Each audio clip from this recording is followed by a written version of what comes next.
Hey, BecomingMeTV, we're in this series, questions everyone is asking, but no one wants to answer.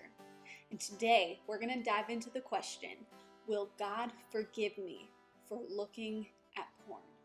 So grab your cup of coffee and join me as my friend Rachel unpacks this question for us today. Unshakable are you. Hi, my name is Rachel Swanson, and the question for today is a deep one. It's, will God forgive me for looking at porn?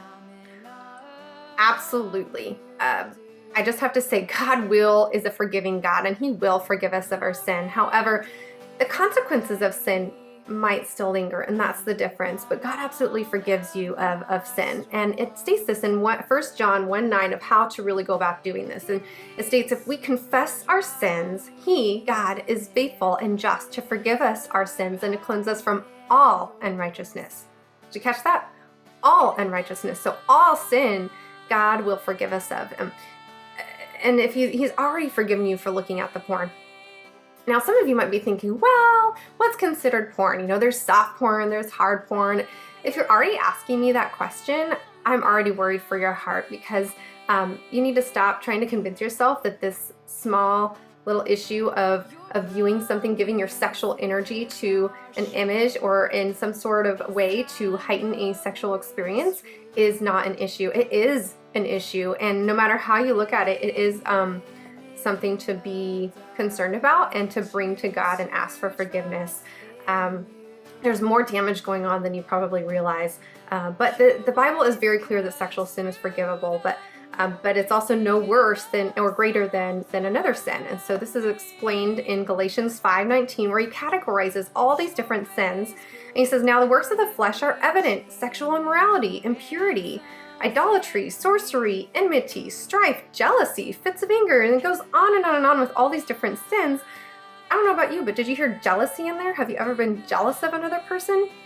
I have, and apparently that's sin, and that's categorized right in with sexual immorality. So there is not a weightedness as far as what's worse of a sin than another. Sin is sin. However, the consequences, like I said, might be different. And it talks about this, about sexual sin, that it does have, there's a stickiness about sexual sin that is difficult to shake, and it is a whole nother type of category of sin that is much more damaging to our souls than we might think. And so in 1 Corinthians 6:18, it says, flee from sexual immorality. All other sins a person commits are outside of the body, but whoever sins sexually sins inside their own body. And this is huge, because I think so many people think that sex and sexuality is just a physical issue. No, it is a deeply emotional and profoundly spiritual issue in nature. And the spirit lives inside of us. And it even talks about, so that's sinning against your own body. The spirit is wounded when you sin sexually. And it's gonna stick with you longer, because have you ever thought of, like, 5-10 years ago, something that you lied about to another person?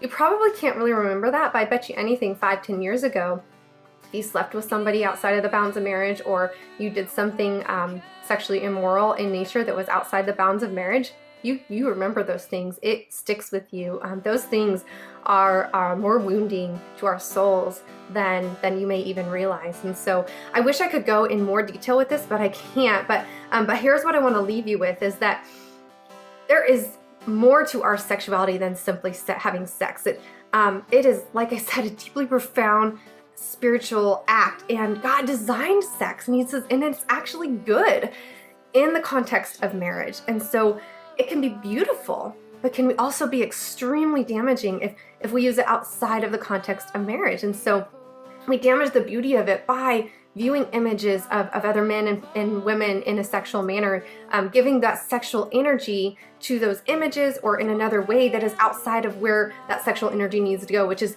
invested into our spouse and our marriage relationship. And so it is why even lusting is considered a sinful manner, and something we need to be very aware of.